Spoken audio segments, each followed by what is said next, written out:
আসসালামু আলাইকুম।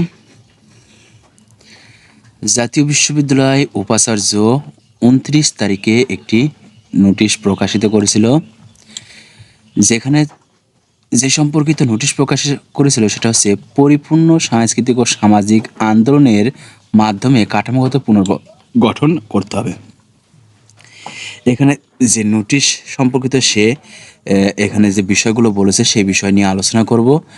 এখানে দেখো, জাতির পিতা বঙ্গবন্ধু শেখ মুজিবুর রহমানের আদর্শে মুক্তিযুদ্ধের চেতনায় পরিপূর্ণ একটি সাংস্কৃতিক সামাজিক আন্দোলনের মাধ্যমে দেশের কাঠামোগত পুনর্গঠন করার আহ্বান জানিয়েছেন জাতীয় বিশ্ববিদ্যালয়ের উপাচার্য প্রফেসর ডক্টর মোহাম্মদ মশিউর রহমান। তিনি বলেন, সাংস্কৃতিক আলোড়ন, সামাজিক জাগরণ, তারপর হচ্ছে মুক্তিবৃদ্ধি এবং ইতিহাস চর্চার মধ্যে দিয়ে মুক্তিযুদ্ধের বিপক্ষ অশুভ শক্তিকে প্রধানত করতে হবে। এই সব বিষয়গুলো তিনি কখন এগুলো করলো? যখন কিন্তু কোটা আন্দোলন সম্পর্কিত, যখন হচ্ছে ছাত্ররা যখন একত্রিত হয়ে যখন তারা আন্দোলন শুরু করতেছিল এবং যখন এক দফায় তারা চলে গেছে, এই সব সময়বর্তীতে তিনি কিন্তু এই সমস্ত নোটিশ কিন্তু কয়েকটি প্রকাশ করেছে। গত একটা ভিডিও কিন্তু আমি এই মশিউর রহমান উপাচার্যের বিষয় নিয়ে কিন্তু একটা ভিডিও দিয়েছি।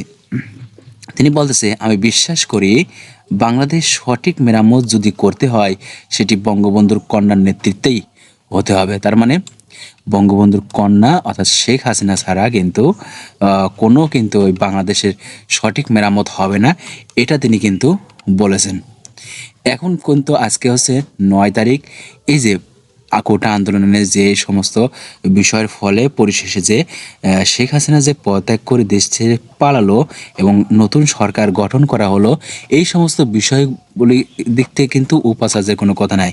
আসলে কি উপাচার্য দেশে আছে নাকি পলাইছে, আল্লাহ ভালো জানে।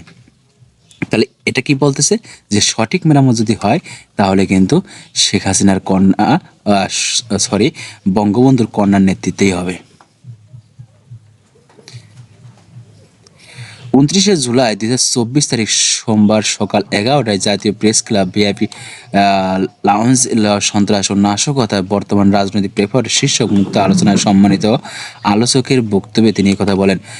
মুক্ত আলোচনার আয়োজন করে মুক্তিযুদ্ধের সপক্ষে সামাজিক ও সাংস্কৃতিক সংগঠন গৌরব।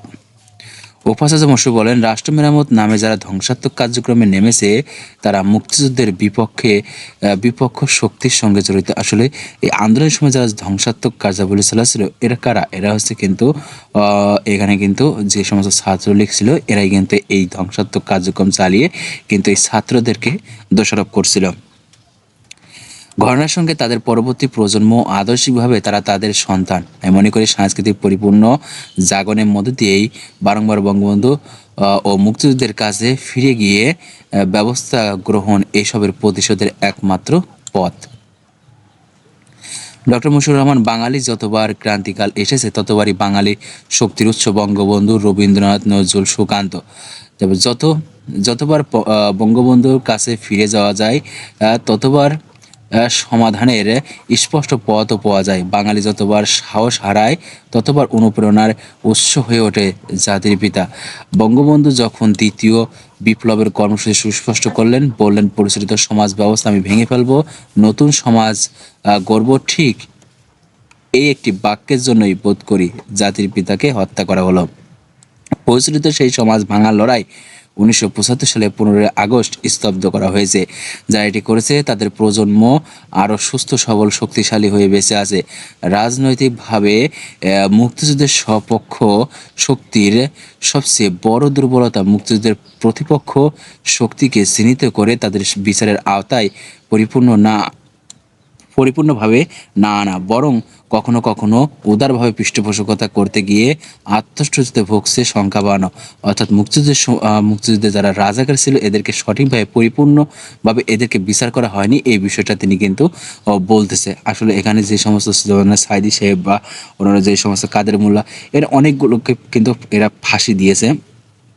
এরা বলতে চাচ্ছে যে এই উপাচার্য বলতে চাচ্ছে যে এখন বর্তমান যারা রাজনীতি অর্থাৎ এক দফা বা অন্যান্য এই সমন্বয়ক যারা ছিল এদেরকে দেখা আছে বিচারের আওতায় নিয়ে আসার দরকার ছিল। এই সমস্ত বিষয়গুলো কিন্তু এখানে অর্থাৎ এক কথায় বোঝা যাচ্ছে যে তোমার ডক্টর মশিউর রহমান কিন্তু এই জাতীয় বিশ্ববিদ্যালয়ের মধ্যে কিন্তু এক পুরাটাই কিন্তু রাজনীতি সম্পর্কিত আলোচনায় এই নোটিশটি প্রকাশিত করেছে।